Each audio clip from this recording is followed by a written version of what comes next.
Kidang kote, kid. Kid ako. Ampasin mo, bilis. Ay, buhay pa siya.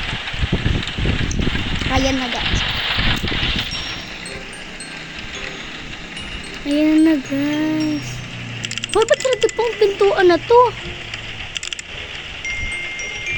Be, buksan nyo to, be.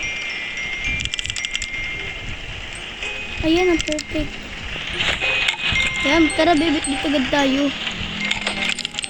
Dito tayo.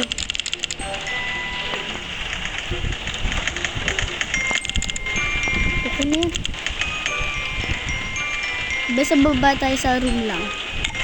Siguro na lang natin, huwag tayong tumulong din. Mga mahihina naman sila. Mahihina. Ano ba yan? Okay, be, wait lang din. Lag ko, wait lang.